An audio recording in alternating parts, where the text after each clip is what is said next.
Hello everyone, this is Priya Mishra and welcome to JR college. कैसे हो सभी? आई होप सो बहुत मजे में होंगे और बहुत जोरों शोरों से आपके हिंदी एग्जाम की तैयारी चल रही होगी। सो आज के लेक्चर में हम कवर करने वाले हैं हमारा कंप्लीट 10 मार्क्स आपके 12th स्टैंडर्ड हिंदी के अंदर जो 10 मार्क्स आपके एग्जाम में व्याकरण का आने वाला है वो आपको कंप्लीटली मिलेगा अगर आप ये सारे टॉपिक को कवर कर लेंगे, जो कि है पूरे 5 टॉपिक। और ये 5 टॉपिक कंटेन करता है 10 मार्क्स और इस पूरे 10 मार्क्स को हम कवर करेंगे आज के इस लेक्चर के अंदर। अगर आपने इस लेक्चर को देखा और इसके अंदर जो भी शॉर्टकट पॉइंट्स मैं बताने वाली हूं उसे बस अगर आपने अपने माइंड में रखा तो कल के पेपर के लिए आप बहुत ज्यादा अच्छी तरह से रेडी होंगे और ये 10 मार्क्स आपका कहीं नहीं जाने वाला। ठीक है, चलिए तो शुरू करेंगे हमारा।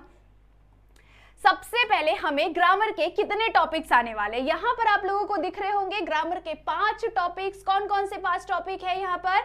सबसे फर्स्ट टॉपिक आपको दिया हुआ है काल परिवर्तन। ठीक है, काल परिवर्तन का आप लोगों को दिख रहा होगा कि सबसे पहला टॉपिक क्या दिया हुआ है, आपको काल परिवर्तन दिया हुआ है, जिसके अंदर आपको काल परिवर्तन करना है। लाइक आपको भूतकाल दिया हुआ है, भविष्य काल दिया हुआ है, वर्तमान काल दिया हुआ है, तो आपको उसके अंदर काल को परिवर्तन करना है। ठीक है, सो ये चीज आपको कंप्लीट करना है। ये आपको आने वाला है for 2 marks. And second question is अलंकार। आपको अलंकार का पढ़ना है। ठीक है, शब्द अलंकार, अर्थ अलंकार। अलंकार के 2 टाइप्स होते हैं। ठीक है, कौन से? शब्द और अर्थ, ये दोनों मिलाकर आपको आने वाले हैं 2 मार्क्स के लिए। ठीक है, सो अलंकार का टॉपिक अगेन आपको आने वाला है 2 मार्क्स के लिए। उसके बाद आता है रस। रस के अंदर आपको 6 रस पढ़ने हैं और ये 6 में से कोई भी 2 रस आपको आएंगे और वो 2 आपको 4 क्वेश्चन आएंगे, 4 में से कोई भी 2 आपको अटेम्प्ट करना है। तो समझ रहे हो ना, 4 आएंगे, 4 में से 2 आपको अटेम्प्ट करना है, तो इजीली अटेम्प्ट कर सकते हो और वो 2 आपको अटेम्प्ट करना है पूरे 2 मार्क्स के लिए। समझ रहे हो? सो यहाँ पर आपका कितना मार्क्स कवर हो गया? 6 मार्क्स कवर हो गया। नेक्स्ट इज मुहावरा। मुहावरा अगेन आपको 2 मार्क्स के लिए आएगा। मुहावरे के मैंने कुछ यहाँ पर टॉपिक्स लिए हुए हैं, उन मुहावरों को हम यहाँ पर कवर करेंगे। ठीक है, मुहावरा बस एक ऐसा टॉपिक है जो कि आपको खुद से ही लर्न करना पड़ेगा, खुद से ही समझना पड़ेगा। बाकी सारे जो ग्रामर्स है उनको मैं आपको बहुत अच्छी तरह से शॉर्ट पॉइंट्स के साथ में समझा दूंगी। ठीक है, नेक्स्ट एंड लास्ट इज शुद्ध वाक्य। ठीक है, वाक्य को शुद्ध करना। मेनली ग्रामर यहाँ पर 3 ही है, ये 3 ग्रामर है आपके इंपॉर्टेंट। उसके अलावा जो ये 2 टॉपिक्स है ये आपको बस खुद के हिसाब से समझ के करना पड़ेगा। इसके अंदर मैं आपको एग्जाम्पल्स के साथ बताऊंगी और मुहावरे के अंदर भी मैं आपको एग्जाम्पल्स बताऊंगी, जिसके थ्रू आपको पता चलेगा कि हाँ हमें इस तरह से क्वेश्चंस आ सकते हैं और हमें किस तरह से सॉल्व करना है। ठीक है, चलिए सो शुरू करेंगे हमारा आज का lecture. And this is my insta ID. If you have any doubt, any problem, then you can message me, you can DM me. Okay, चलिए सो शुरू करेंगे। सबसे पहले हम हमारे फर्स्ट क्वेश्चन जो कि है काल परिवर्तन। ठीक है, काल परिवर्तन के अंदर आपको कुछ ये शब्द को याद रखना है। ठीक है, ये कुछ मैंने शॉर्टकट्स बनाए हैं, बस इसको आपको याद रखना है तो आप इजीली कन्वर्ट कर सकते हैं। ठीक है, जैसे कि सबसे पहले है वर्तमान काल, उसके बाद भूतकाल एंड फिर हम भविष्य काल को देखेंगे। ठीक है, वर्तमान काल के अंदर आपको आ सकता है सामान्य वर्तमान काल, अपूर्ण वर्तमान काल और पूर्ण वर्तमान काल। ठीक है, अब सामान्य वर्तमान काल में क्या करना है आपको? चेंजेस ता है, ती है, ते है। ठीक है, वो करता है, करती है, करते हैं। ठीक है, अब इस तरह से आप चेंजेस लाएंगे। इफ अगर आपको कोई सेंटेंस दे दिया कि राहुल राहुल मेले में गया था। ठीक है, राहुल मेले में रोहिणी मेले में गई थी। ठीक है, रोहिणी कहाँ गई थी? मेले में गई थी। ठीक है, आपको ये सेंटेंस दे दिया और आपको उसको कन्वर्ट करना है इन सामान्य वर्तमान काल। ठीक है, सामान्य वर्तमान काल में आप कैसे कन्वर्ट उसे कर देंगे? रोहिणी मेले में जाती है, जाता है, जाती है, जाते हैं। ठीक है, सो इस तरह से आपको क्या कर देना है? कन्वर्ट कर देना है। ठीक है, अपूर्ण वर्तमान काल के अंदर क्या होता है? अपूर्ण वर्तमान काल के अंदर वो चीज अभी भी कंप्लीट नहीं हुई है। ठीक है, वो कंप्लीट नहीं हुई है, वो हो रही है। ठीक है, वो कंटिन्यूअस हो रही है, कंप्लीट नहीं हुई है। तो यहाँ पर आप क्या यूज करेंगे? रहा है, रही है, रहे हैं। राहुल मेले में जा रहा है, रोहिणी मेले में जा रही है, राहुल एंड रोहिणी मेले में जा रहे हैं। ठीक है, सो इस तरह से आप कन्वर्ट करेंगे। इफ अगर आपको बोल दिया कि पूर्ण वर्तमान काल में कन्वर्ट करो तो क्या करेंगे, राहुल मेले में आया है, राहुल मेले में सॉरी रोहिणी मेले में आई है, राहुल एंड रोहिणी मेले में आए हैं। ठीक है, सो यहाँ पर आपने किसको कन्वर्ट किया, आपने एक सिंपल से सेंटेंस को कन्वर्ट किया इन अ वर्तमान काल। कौन से वर्तमान काल, सामान्य वर्तमान काल, अपूर्ण वर्तमान काल और पूर्ण वर्तमान काल। आई होप सो आपको समझ में आ रहा होगा। मैंने बहुत स्पीड में बताया बिकॉज एक दिन एग्जाम से पहले आप बहुत डिटेल में देखेंगे तो आपको बहुत ज्यादा टाइम लग जाएगा, इसीलिए बस एकदम फास्ट वे में समझने की कोशिश करो विथ दिस एग्जाम्पल। ओके, चलो, अगर आपको बहुत डिटेल में भी देखना है तो ये सारे लेक्चर्स हमारे यूट्यूब चैनल पर अवेलेबल है। अब जेआर कॉलेज पर जाइए, प्लेलिस्ट ओपन करिए, हिंदी ग्रामर का प्लेलिस्ट ओपन करिए, उसके अंदर आपको सारी चीजें मिल जाएगी, प्रॉपर एक सारे टॉपिक कवर है उसके अंदर। ठीक है, सेम एग्जांपल सेम टॉपिक एकदम डिटेल में बताया हुआ है। सो एक लेक्चर आप बढ़िया तरीके से देख सकते हैं। ठीक है, बिकॉज आज हमें सब कुछ कंप्लीट करना है तो हमें स्पीड में भागना पड़ेगा। ओके, चलिए नेक्स्ट इज भूतकाल। भूतकाल क्या होता है, जो चीजें हो चुकी है उसे हम क्या कहेंगे, भूतकाल कहेंगे। ठीक है, सो भूतकाल में भी क्या होता है, सामान्य भूतकाल, अपूर्ण भूतकाल और पूर्ण भूतकाल। ठीक है, सामान्य सिंपल, अपूर्ण इनकम्प्लीट और पूर्ण के अंदर क्या हो जाएगा, कंप्लीट हो चुकी है वो चीज। ठीक है, अब जैसे कि भूतकाल के अंदर क्या करना है, आपको देखना है या ई ए। ठीक है, उसके बाद अपूर्ण के अंदर क्या हो जाएगा, चेंजेस क्या कर देने हैं आपको। अपूर्ण अगर मैं आपको बोल दिया कि ये राहुल जो मेले में जा रहा है, ठीक है, राहुल मेले में जा रहा है। ठीक है, अब राहुल मेले में जा रहा है कन्वर्ट करना है आपको इन अ सामान्य भूतकाल। सामान्य भूतकाल में आप कैसे कन्वर्ट करेंगे, राहुल मेले में आया है। ठीक है, आया, राहुल मेले में आया, रोहिणी मेले में आई, राहुल एंड रोहिणी मेले में आए। ठीक है, सो इस तरह से आप भूतकाल में कन्वर्ट करेंगे। ठीक है, उसके बाद अपूर्ण है, अगर अपूर्ण है तो आपको क्या करना पड़ेगा, याद रखना है, रहा था, रही थी, रहे थे। यहां पर देख रहे हो आप, रहा है, रही है, रहे हैं। ठीक है, यहां थे। ठीक है, था, थी, थे। ठीक है, याद रख लेना, यहाँ पर ता है, ती है, ते है, यहाँ पर या, ई, ए, याद रख लेना है इस तरह से। यहाँ पर अपूर्ण, यहाँ पर पूर्ण के अंदर ये चीज थी, यहाँ पर किसके अंदर है, सामान्य के अंदर है। ठीक है, ये चीज को आपको याद रख लेना है। उसके बाद अगर पूर्ण करना है, ठीक है, पूर्ण भूतकाल में, पूर्ण भूतकाल के अंदर अगर कन्वर्ट करना है, राहुल मेले में आया। ठीक है, राहुल मेले में आया, अगर ये है सेंटेंस और आपको बोल दिया कि पूर्ण भूतकाल में कन्वर्ट करो तो आप कैसे कन्वर्ट करेंगे, राहुल मेले में आया था, राहुल रोहिणी मेले में आई थी, राहुल एंड रोहिणी मेले में आए थे। ठीक है, आई होप सो आपको समझ में आ रहा होगा। अगर ये आपको इसके अगर आपको 2 मार्क्स चाहिए तो आपको एक चीज जरूर से करना पड़ेगा कि ये बस आपको लर्न कर लेना पड़ेगा। ठीक है, किसी भी तरह से रट्टा मार लो, किसी भी तरह से समझ लो, बस आपको याद कर लेना है। अगर आप ये याद कर लिया तो आपको कुछ भी दिक्कत नहीं आएगा। कोई भी सेंटेंस अगर आपको मिल जाए तो आप इजीली कन्वर्ट कर सकते हैं। ठीक है, चलिए आगे बढ़ेंगे। नेक्स्ट है हमारा भविष्यकाल। भविष्यकाल के अंदर कुछ नहीं, आपको यहाँ पर एगा, एगी, एंगे, होगा, होगी, होंगे, बस इसी तरह से डाल देना है। ठीक है, राहुल मेले में आएगा, राहुल रोहिणी मेले में आएगी, राहुल एंड रोहिणी मेले में आएंगे। ठीक है, राहुल मेले में आया होगा, आई होगी और होंगे। ठीक है, सो इस तरह से आपको भविष्यकाल के अंदर डायरेक्टली कन्वर्ट कर देना है। ठीक है, आई होप सो आपको याद हो गया होगा, समझ में आ गया होगा। स्क्रीनशॉट चाहिए तो फटाफट से ले लो और हम अब आगे बढ़ेंगे हमारे नेक्स्ट ग्रामर के टॉपिक की तरफ, जो कि बहुत ज्यादा इंपॉर्टेंट है। टॉपिक इज अलंकार। अलंकार टॉपिक को हम स्टार्ट करते हैं अब। ओके, आई होप सो आपको अब तक जो भी हमने पढ़ा वो समझ में आ गया होगा।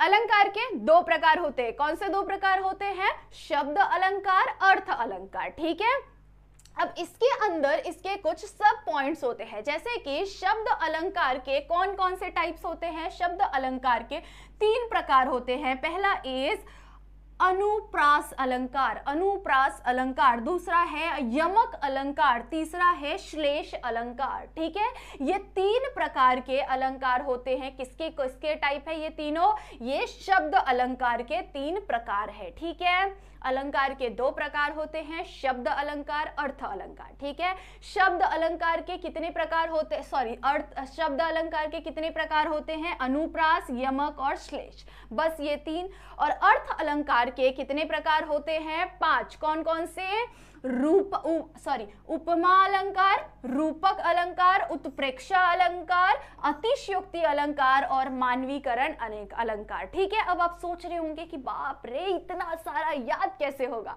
बहुत ही शॉर्टकट वे में आपको ये चीजें याद होने वाली है, बस आपको पेशेंस के साथ शांति से सुनना है। ठीक है, शांति से सुनना है और याद कर लेना है। अब भी जब भी मैं आपको तुरंत शॉर्टकट बताऊंगी, आपको तुरंत याद करना है। ठीक है, और मुझे कमेंट सेक्शन में जरूर से बताना है कि आपको याद हुआ कि नहीं। ठीक है, चलिए शुरू करें फटाफट से। यहां पर आपको ध्यान देना है, सबसे पहले हम लोग कवर करेंगे अर्थ अलंकार को। ठीक है, बड़ा कौन सा है, अर्थ अलंकार है ना। अर्थ अलंकार के कितने प्रकार है, 5। तो हम लोग सबसे पहले अर्थ अलंकार को कंप्लीट करते हैं। अर्थ अलंकार के अंदर सबसे पहला अलंकार का प्रकार कौन सा था, उपमा। उपमा के अंदर हमें क्या ध्यान रखना है कि ये जो डैश को हम क्या कहते हैं हिंदी के अंदर, योजक चिन्ह। ठीक है, अब ये जो योजक चिन्ह होता है, इस योजक चिन्ह के जस्ट बाजू में, ठीक है, अगर सेंटेंस के अंदर योजक चिन्ह है और योजक चिन्ह के जस्ट बाजू में क्या होना चाहिए, सा, सी, से, शरीस,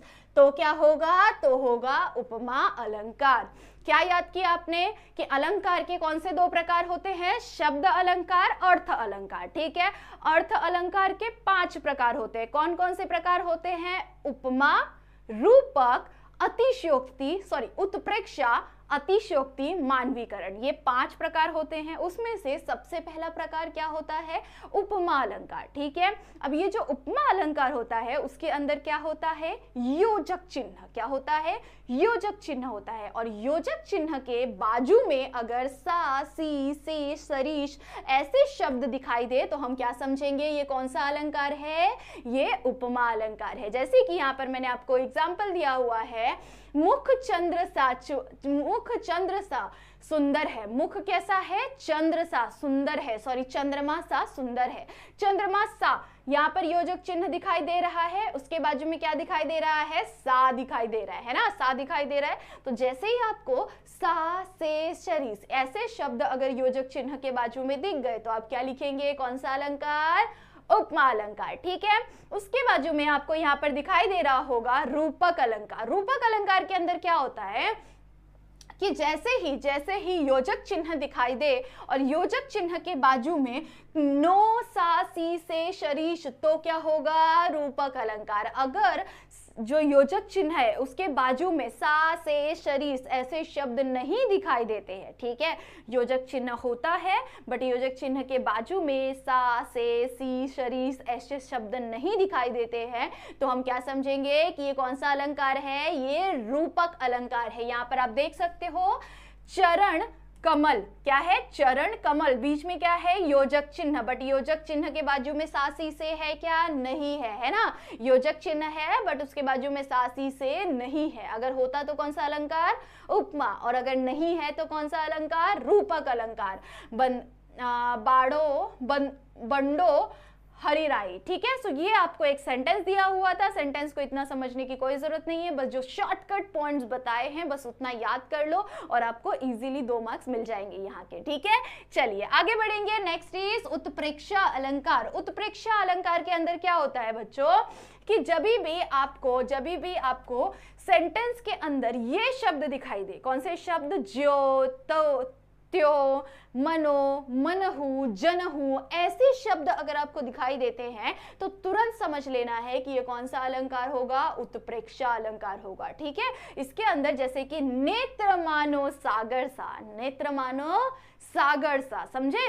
सो ये एक सेंटेंस है जिसके अंदर नेत्र को क्या बोला हुआ है कि मानो नेत्र कैसा है, सागर सा है। ठीक है, सो इसके अंदर आपको मानो ये शब्द दिया हुआ है। ठीक है, सो याद रख लेना है कि ज्यो, त्यो, मनो, मानो, मनहु, जनहु ऐसे शब्द, देखो ज्यो, मानो, मनु, जनु, जनहु, मनहु, इव, आए तो क्या समझना है, उत्प्रेक्षा अलंकार समझना है। अगर स्क्रीनशॉट लेना है तो फटाफट से स्क्रीनशॉट ले लो गाइस, जल्दी से स्क्रीनशॉट ले लो ताकि आपको ये काम आ सके याद करने के लिए। एग्जाम से बस जब आप घुसने वाले हो एग्जाम के अंदर, एग्जाम हॉल के अंदर जब आप जाने ही वाले हो, एंटर करने ही वाले हो, उससे कुछ समय पहले लाइक 1 और 2 आवर पहले आप इस स्क्रीनशॉट को बस एक बार देख लेना, आपको इजीली लर्न हो जाएगा। ठीक है, अभी आपको बस ध्यान से सुन के समझ के याद कर लेना है। ठीक है, नेक्स्ट 2 इज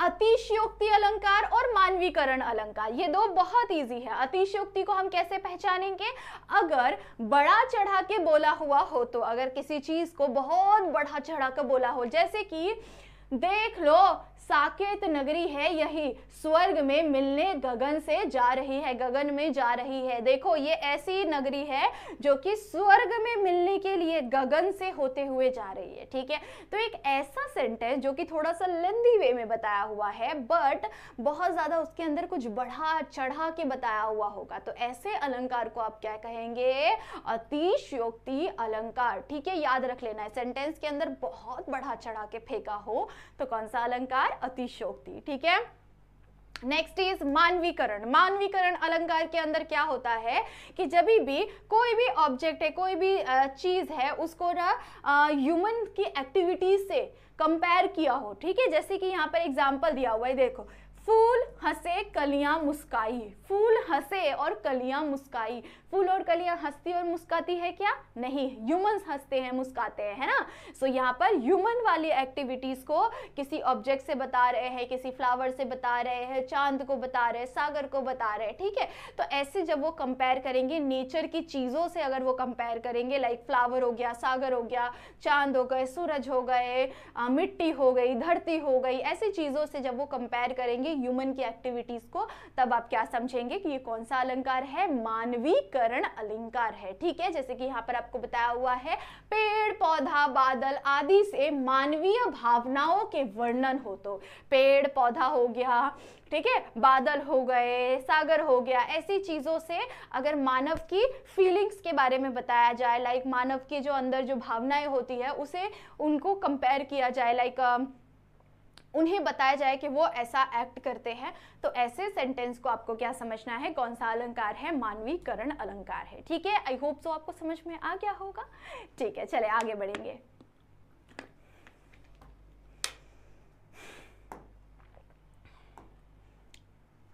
अब हम लोग आ गए हैं शब्द अलंकार की तरफ। शब्द अलंकार के अंदर कितने प्रकार होते हैं, शब्द अलंकार के 3 प्रकार होते हैं। कौन कौन से 3 प्रकार होते हैं, अनुप्रास, यमक और श्लेष। ठीक है, 3 प्रकार होते हैं। कौन कौन से, अनुप्रास अलंकार, यमक अलंकार और श्लेष अलंकार। अनुप्रास अलंकार के अंदर क्या होता है, एक ही वर्ण, मतलब एक सिंगल लेटर कंटिन्यूअसली बार बार 2 बार से ज्यादा रिपीट हो। ठीक है, जब भी सेंटेंस के अंदर एक सिंगल लेटर 2 बार से ज्यादा रिपीट हो, ठीक है, एक वर्ण 2 बार से ज्यादा हो, रिपीट हो, तो ऐसे वाले वर्ण की वजह से उस सेंटेंस को हम क्या कहते हैं, अनुप्रास अलंकार। ठीक है, अनुप्रास अलंकार। यहाँ पर आपको बताया हुआ है, वर्ण बार बार आए तो, वर्ण अगर बार बार आए तो उसे हम क्या समझेंगे, अनुप्रास अलंकार। जैसे कि यहाँ पर एक एग्जाम्पल दिया है, चारु चंद्र की चंचल किरणें खेल रही है जलथल में। सो यहाँ पर ये जो च वर्ण है, ये जो च वर्ण है, ये जो च वर्ण है, ये 1 2 3 4 ऐसे 2 3 बार 4 बार आ रही है, तो ऐसे शब्द को हम लोग क्या कहेंगे, ऐसे शब्द अगर सेंटेंस में आए तो हम उसे सेंटेंस को क्या कहेंगे, अनुप्रास अलंकार। ठीक है, आई होप सो आपको समझ में आ रहा होगा। ठीक है, अनुप्रास हो गया हमारा। यहाँ पर यमक अलंकार के अंदर आपको सेम चीज ध्यान में रखना है, यहाँ एक ही शब्द अगर बार बार आए, बट उसका अर्थ क्या होना चाहिए, डिफरेंट होना चाहिए। उसका अर्थ मीन्स कि उसका मीनिंग जो है वो डिफरेंट होना चाहिए। ठीक है, एक ही शब्द क्या होता है, शब्द क्या होता है, एक वर्ड। ठीक है, बैग, ठीक है, बैग हो गया, बॉटल हो गया, ठीक है, तो ये क्या है, ये शब्द है, ठीक है, ये पूरे शब्द है, एक वर्ड है। अभी ये पूरा वर्ड अगर 2-3 बार रिपीट हो रहा है और दोनों बार इसका मीनिंग डिफरेंट हो, ठीक है, 2 बार भी अगर रिपीट हो रहा है तो आप समझ लो, आपको मीनिंग समझे ना समझे आप डाल के क्या होगे कि ये कौन सा अलंकार है, ये यमक अलंकार है, ठीक है, याद रख लेना। यहाँ पर काली घटा का घमंड घटा, ये जो घटा घटा शब्द है ये 2 बार आ गया और दोनों बार में इसका मीनिंग अलग है। यहाँ पर काली घटा मतलब ये जो काला बादल जो होता है ना, उसे हम घटा कहते हैं, ठीक है, बादल को हम घटा भी कहते हैं, ठीक है। सो ये जो काला बादल है उसका घमंड क्या हो गया, घटा, मतलब कि कम हुआ। तो यहाँ पर ये इसका मतलब क्या हो गया, बादल हो गया, यहाँ पर इसका मतलब क्या हो गया, कम होना हो गया, है ना। सो 2 शब्द आए और दोनों का मीनिंग क्या है, डिफरेंट है, ठीक है। सो यहाँ पर हमने क्या कवर किया, क्या कंप्लीट किया हमने यहाँ पर, ये कौन सा अलंकार है, यमक अलंकार है। अगर एक सिंगल लेटर रिपीट हो रहा है तो कौन सा अलंकार, अनुप्रास अलंकार। अगर एक पूरा शब्द 2-3 बार रिपीट हो रहा है, 2 बार भी रिपीट हो रहा है बट मीनिंग आपको डिफरेंट लग रहा है तो क्या होगा, यमक अलंकार। एंड लास्ट इज श्लेष अलंकार। श्लेष अलंकार के अंदर क्या दिया हुआ है कि एक शब्द अनेक अर्थ, एक ही शब्द है पर उसके अनेकों अर्थ है, तो उसे हम लोग क्या कहेंगे, श्लेष अलंकार। जैसे कि रहीमन पानी राखिए, बिन पानी सब सूख, पानी गए ना उबरे, मोती मांस चून, ठीक है, मांस चून। सो यहाँ पर आपको एक ही शब्द दिखाई दे रहा है बट उसके अनेकों मीनिंग दिखाई दे रहे हैं, ठीक है। तो ऐसे हर सेंटेंस अगर आपको दिखाई दे तो क्या समझेंगे कि ये कौन सा अलंकार है, श्लेष अलंकार, ठीक है। आई होप सो आपको समझ में आ रहा होगा। सो यहाँ पर हमने क्या कंप्लीट किया, हमारा अलंकार का पार्ट कंप्लीटली कवर हो चुका है, ठीक है। चलिए आगे बढ़ेंगे। Yes, so done. हमने कौन कौन से टॉपिक कंप्लीट कर लिए, हमने कंप्लीट किया हमारा काल परिवर्तन का टॉपिक कंप्लीट कर लिया, आपका 2 मार्क्स यहाँ पर कंप्लीट हो जाएगा। अलंकार का कंप्लीट कर लिया, यहाँ पर आपके 2 मार्क्स कवर हो गए, ठीक है। अब हम आगे बढ़ने वाले हैं हमारे न्यू टॉपिक की तरफ, जो कि है रस। सबसे इंपॉर्टेंट रस के बाद हम लोग देखने वाले हैं मुहावरे और वाक्य को शुद्ध करना, ठीक है, मुहावरे और वाक्य को शुद्ध करना, और हमारा कंप्लीट हो जाएगा पूरे 10 मार्क्स। ओके, सो आगे बढ़ेंगे। चलिए, यहाँ पर आपको रस दिया हुआ है। रस क्या होता है, जब भी आप कभी खुश होंगे तो आप क्या करते हैं, आपके फेस पर वो खुशी दिखती है ना, आप स्माइल करते हैं ना, इस तरह से स्माइल करेंगे, है ना। अगर आप बहुत ज़्यादा गुस्सा हो तो आप एकदम रौद्र रूप दिखाते हैं, है ना, हम एकदम गुस्से वाला रूप दिखाते हैं। बट अगर कभी आप बहुत शांत हो, आपको किसी से बात करने का मन नहीं कर रहा, तो वो कब आप क्या करते हैं, तब आपका फेस का एक्सप्रेशन कैसा होता है ना, वो कौन सा रस हो गया, वो शांत रस हो गया, ठीक है। अगर आपने कुछ बहुत गंदा सा देख लिया, ठीक है, बहुत गंदा सा देख लिया, तो वो गंदी सी चीज को, लाइक आप कोई नाली के सामने से गुजर रहे, बहुत सारे कचड़े फेंके हुए, तो वो चीज को देख के ऐसा आता है ना, तो वो क्या हो गया, विभत्स, ठीक है, क्या हो गया, वो विभत्स, ठीक है। कोई डॉगी मर गया है रोड पर तो वो पूरा खराब सा हो जाता है, ठीक है, तो उसे अब क्या देखकर कैसा आपके मन में आपका फेस कैसा हो जाएगा, विभत्स, ठीक है। सो यहाँ पर आपको कुछ रस दिए हुए हैं। सो हमारा जो फेशियल एक्सप्रेशन होता है, उस एक्सप्रेशन और उस फीलिंग के बारे में यहाँ पर बताया हुआ है रस के माध्यम से, ठीक है।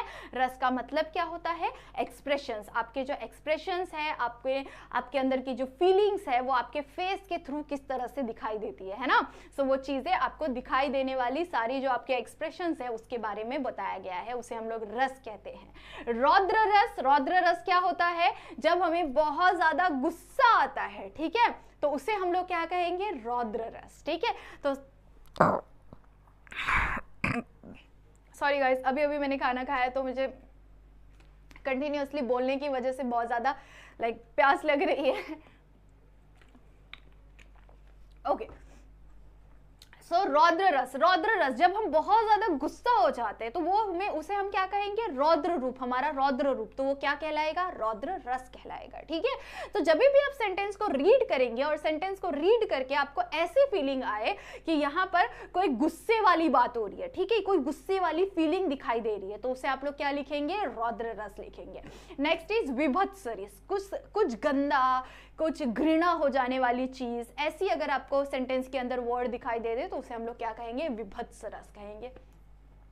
अद्भुत रस, कुछ बहुत सुंदर सा आपने दिखाई दे दिया, ठीक है, तो उसको देखकर आपका कैसा एक्सप्रेशन होता है कि वाह, तो उसे हम क्या कहेंगे, अद्भुत, अद्भुत रस। ठीक है, श्रृंगार रस, कोई सुंदरता से रिलेटेड, कोई आभूषण से रिलेटेड, मीन्स ज्वेलरी से रिलेटेड बातें अगर बताई हुई हो तो उसे हम लोग क्या कहेंगे, श्रृंगार रस। ठीक है, शांत रस, कोई सिंपल सेंटेंस है जिसके अंदर कोई बहुत सारी फीलिंग्स नहीं बताई हुई है, शांत वाली भावना दिखाई दे रही है, तो उसे हम लोग क्या कहेंगे, शांत रस। और भक्ति रस, जब पूजा पाठ, भगवान से रिलेटेड सेंटेंस के अंदर शब्द दिखाई दे तो उसे हम लोग क्या कहेंगे, भक्ति रस। अब आप लोग सोच रहे होंगे कि मैम ने ऐसे ही मुंह से बता दिया, नहीं बच्चा, हम एग्जाम्पल भी देखने वाले हैं।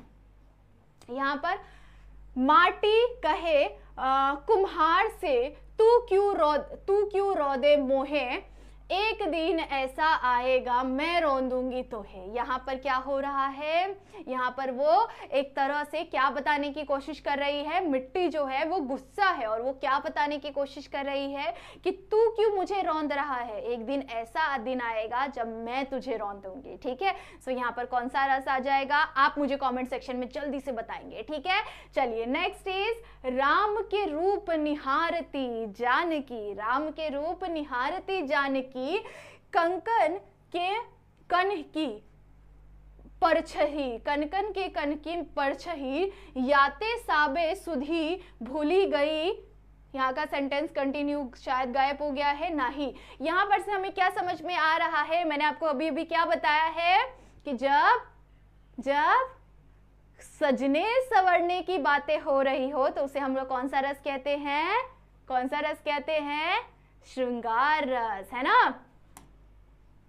आगे बढ़ेंगे, अब ये दोनों के आंसर आप मुझे कमेंट सेक्शन में बताएंगे। क्या है यहाँ पर, सिर पर बैठे काग, सिर पर बैठे काग, आंखी दो खात, आंख दोनों खा रहा है। ठीक है, ये सोचकर आपकी फीलिंग क्या आ रही है, इससे आपको क्लिक हुआ कि नहीं हुआ, कौन सा रस हो सकता है ये, आंखी दो खात, खिचही जिबही, सियार जो सियार होता है उसका खिचही जिब ही, अति ही आनंद उर धारत, गिद्ध जांघ के मांस खोही खात उचारत है। जो गिद्ध है, बहुत बड़ा सा जो काग है, गिद्ध है, वो जांघी का मांस खोद के खा रहा है, सर पे बैठा है, आंखें नोच रहा है। समझ रहे हो वो देखकर कैसी फीलिंग आएगी, कैसी फीलिंग आएगी, शी। कौन सा रस होगा, विभत्स रस। कौन सा रस, विभत्स रस। ठीक है, आगे बढ़ेंगे।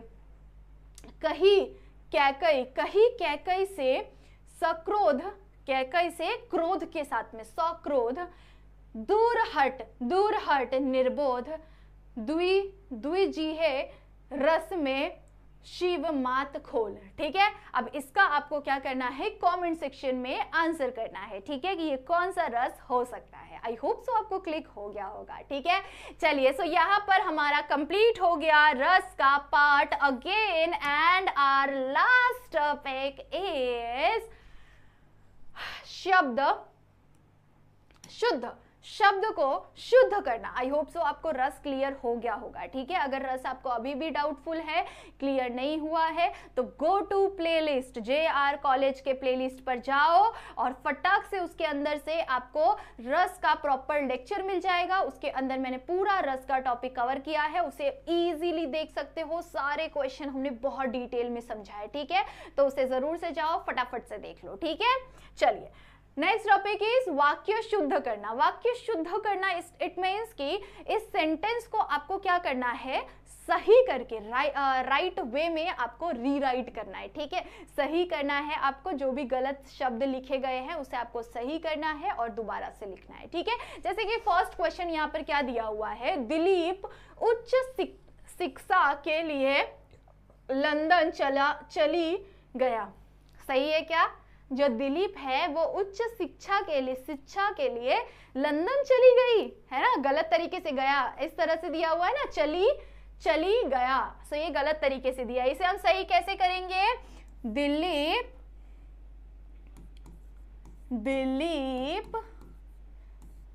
मैं जरा इसको फॉन्ट, दिलीप उच्च शिक्षा के लिए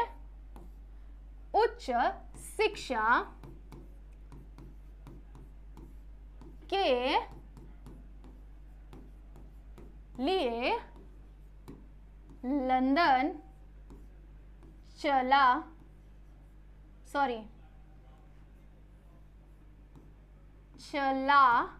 गया। हमने यहाँ पर क्या क्या सही किया, ये जो चली है, चली को हमने क्या किया, हटाया और हमने चला ये शब्द को लिखा, और यहाँ पर शिक्षा को गलत तरीके से लिखा गया है, हमने सही तरीके से शिक्षा को लिखा, ठीक है। सो इस तरह से आपको सेंटेंस को सही करके दोबारा से लिखना है, तो उसे हम लोग क्या कहेंगे, वाक्य शुद्ध करना। सो ऐसे आपको 4 सेंटेंस आएंगे, 4 में से कोई भी 2 आपको अटेम्प्ट करना है, ठीक है। आई होप सो आपको समझ में आ रहा होगा। नेक्स्ट यहाँ पर क्या दिया हुआ है, लोगों ने देखा और हैरान रह गया। लोगों ने देखा और हैरान रह गए, लोगों ने देखा और हैरान रह गए, ठीक है। इस तरह से सेंटेंस आ जाएगा।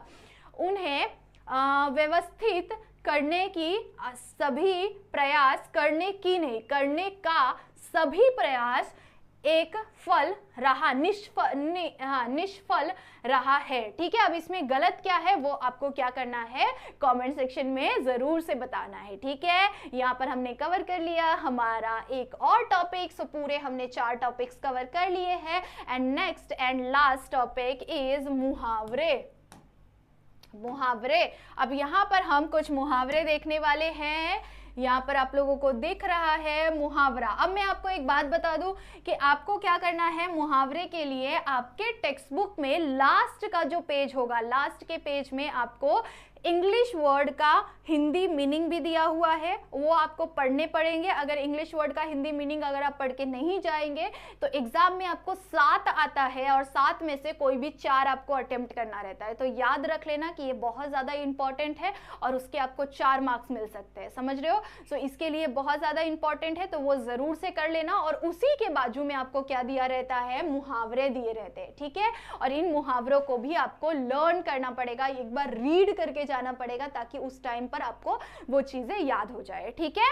चलो, सो मुहावरे यहां पर देखेंगे हम। अपना उल्लू सीधा करना, इसका मतलब क्या होता है, अपना स्वार्थ सिद्ध करना, अपना स्वार्थ सिद्ध करना, और इसका आपको वाक्य में प्रयोग करना है, ठीक है। यहां पर एक और हम लोग देख लेते हैं, कान में कैरी डालना। कान में कैरी डालना इसका मतलब क्या होता है, गुलाम बनना। कान में कैरी डालना इसका मतलब क्या होता है, गुलाम बनना। कुछ लोग ऐसे होते हैं ना जो बस एकदम आगे पीछे मंडराते रहते हैं ना, तो वो गुलामगिरी करते रहते हैं। कुएं में बांस डालना, इसका मतलब जगह जगह खोज करना। इसका मतलब क्या होता है, जगह जगह खोजबीन करते रहते हैं ना। कुछ लोग इस तरह के होते हैं ना कि लाइक उन्हें एक चीज पता चल गया, कोई चीज के बारे में, किसी के बारे में, लाइक किसी ने ये गलती कर दी है, तो वो आप पूरा एकदम ढूंढते रहेंगे, उसका पॉइंट ढूंढते रहेंगे और फिर किसी ना किसी को जाकर चुगली कर देते हैं ना। सो एकदम छानबीन करने लग जाते हैं, बहुत ज्यादा खोद खोद के पूछना शुरू कर देते हैं। कटे पर नमक छिड़कना, कटे पर नमक छिड़कना दुखी को और दुखी बनाना, ठीक है। जैसे आप फेल हो गए तो उसको आप और ज्यादा बोल देना कि अरे लाइक मैं तो भाई, मेरा तो 99 आ गया यार, मेरे को 100 लाना था, अभी वो उसके तो जले पे नमक ही छिड़क रहे हो ना आप। सो इस तरह से ये आपके कुछ मुहावरे हैं जिनको आपको लर्न करना पड़ेगा। अगर आप इन मुहावरों को एक बार से रीड नहीं करेंगे तो ये मुहावरे में से कौन सा मुहावरा आने वाला है वो आपको कोई नहीं बता सकता। सो इसीलिए आपको सारे मुहावरे को एटलीस्ट वंस रीड कर लेना है, एक बार रीड कर लेना है फटफट से। और उसको अगर आपने रीड किया होगा तो एग्जाम के अंदर जैसे ही आएगा तो ऐसा नहीं है कि ये चीज रट्टा मारने और याद करने वाली चीज है, बस आपको एग्जाम के अंदर समझना है और उसका एक अर्थ लिख देना है और उसका ही आपको क्या करना है, एक सेंटेंस बना देना है। ठीक है, आई होप सो आपको यहाँ पर समझ में आ गया होगा। हमने कंप्लीट कर लिए हमारे 10 मार्क्स ग्रामर को, हमारे 5 टॉपिक को आज के इस लेक्चर के अंदर हमने कवर कर लिया। अब ये 10 मार्क्स आपसे कोई नहीं छीन सकता। अगर मैंने जितने मेथड, जितने वर्ड्स आपको बताए हैं, लर्न करके रखने के लिए बोला है, बस आपको उतनी चीजें अगर लर्न रह गई तो आपका ये 10 मार्क्स कहीं नहीं जाने वाला है। ठीक है, सारे शॉर्टकट्स को लर्न कर लेना and all the best guys. आप सभी का पेपर बहुत अच्छा जाए। ठीक है, बढ़िया तरीके से अच्छे से पेपर लिखिए और एग्जाम से आने के बाद जरूर से डीएम करिए कि मैम हमारा पेपर बहुत अच्छा गया। ठीक है, चलो सो तब तक के लिए बाय बाय, मिलते हैं कभी और।